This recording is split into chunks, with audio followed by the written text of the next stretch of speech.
रामलला के विराजमान होने का वक्त बहुत ही करीब है। जैसा कि आप देख रहे थे कि चारों तरफ अगर देखा जाए तो अवधपुरी में हर तरफ विकास की झलक दिखाई दे रही है। वो चाहे तो अंतर्राष्ट्रीय हवाई अड्डा हो या यहाँ का रेलवे स्टेशन जिसका सौंदर्यीकरण हो रहा है, नवीकरण हो रहा है।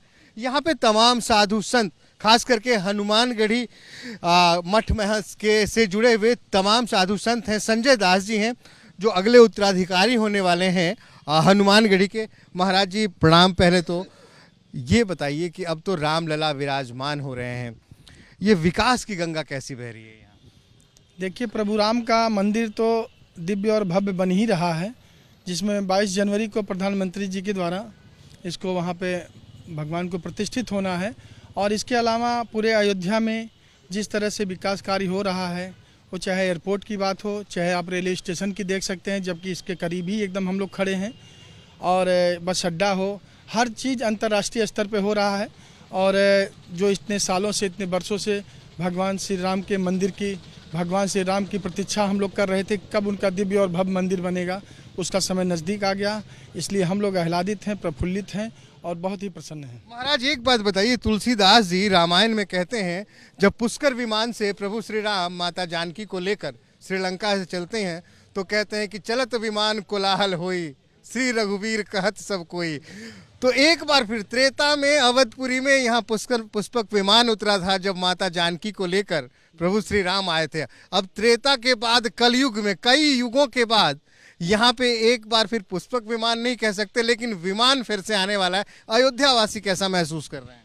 अयोध्या वासी बहुत ही अपने आप को सुखद महसूस कर रहे हैं, क्योंकि ये अंतर्राष्ट्रीय स्तर पे जो यहाँ पे जो है हवाई अड्डा बन रहा है, इसकी कल्पना शायद प्रभु राम का मंदिर अगर नहीं बनता तो शायद इसकी कल्पना करना बेईमानी होता। लेकिन आज अंतर्राष्ट्रीय स्तर पर एयरपोर्ट बन रहा है, ये बड़ी बात है। और फिलहाल चालू भी होने जा रहा है बहुत जल्द ही, जो है जो भी 4 महानगर हैं उसमें तो चालू होगा तत्काल प्रभाव से। और उसके बाद ये अंतर्राष्ट्रीय स्तर पर फ्लाइटें यहाँ से निश्चित चलेगी।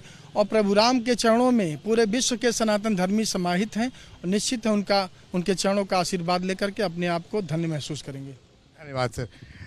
ये बताइए आप मुझे कि जब पुष्पक विमान चला तो कोलाहल हुई, अयोध्या वासी हर्ष से फूले नहीं समा रहे थे। एक बार फिर से विमान की कोलाहल सुनाई दे रही है, अब आप कैसा महसूस कर रहे हैं तमाम अयोध्यावासी? ये जो कोलाहल होगा, हवाई अड्डा बन गया है, हवाई यात्रा से सारे विदेशी जो सनातन धर्मी जो यहाँ नहीं आ पाते थे उनको भी सुखद हो गया आने के लिए प्रभु राम की नगरी में। क्योंकि जन्म भूमि मम पुरी सुहावन, उत्तर दिश वह सरजू पावन। ऐसे पवित्र जगह राम की नगरी, राम जी ने जहाँ जन्म लिया वहाँ सारे लोग आना चाहते थे, लेकिन साधन विहीन होने के नाते नहीं आ पा रहे थे।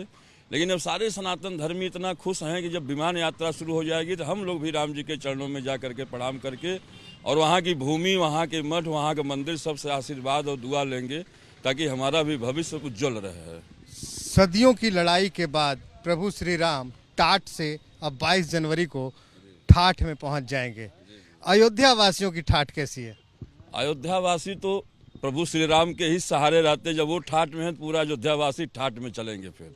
इसलिए यही परिकल्पना भी थी कि राम जी की जो राम राज, वास्तविक राम राज्य अब आ रहा है, जो इस समय काम हो रहा है राम जी के, वो अपने ठाठ में रहेंगे, अयोध्यावासी उन्हीं के ठाठ में, अपने भी ठाठ में रहेंगे वहाँ सारे कुछ। अयोध्या में विकास की गति कैसी दिखाई दे रही है? विकास की गति बहुत अच्छी चल रही है। यहाँ की गलियाँ, यहाँ के रोड, यहाँ के सारे जितने हैं, विकास तो बहुत अच्छा हो रहा है। कभी परिकल्पना नहीं थी, जो भूतो न भविष्यो, ऐसा विकास सरकार कर रही है। उसके लिए हम सभी लोग बहुत बहुत धन्यवाद देते हैं सरकार को भी, और यहाँ के विकास करने वाले लोगों को, सबको बहुत बहुत धन्यवाद है। राम राज्य की परिकल्पना कुछ इसी तरह की है क्या?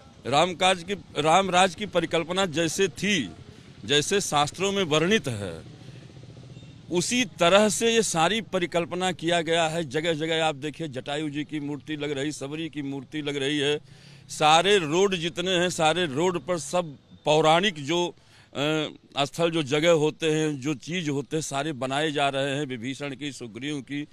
तो यही रामराज की परिकल्पना यही थी कि एक छोटे से लेकर के एक बड़े तक का सम्मान रामराज में होता था।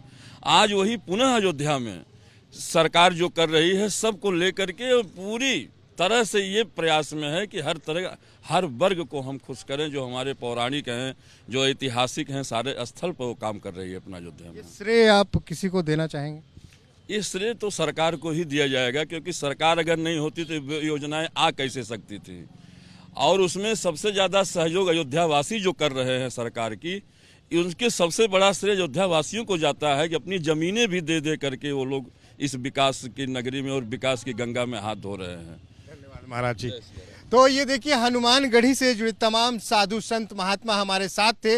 ये कह रहे थे कि अयोध्या में विकास की जो गति है, आप एक तरह से कह सकते हैं कि राम राज्य की परिकल्पना जो है वो अयोध्या में फिलहाल साक्षात हो रही है।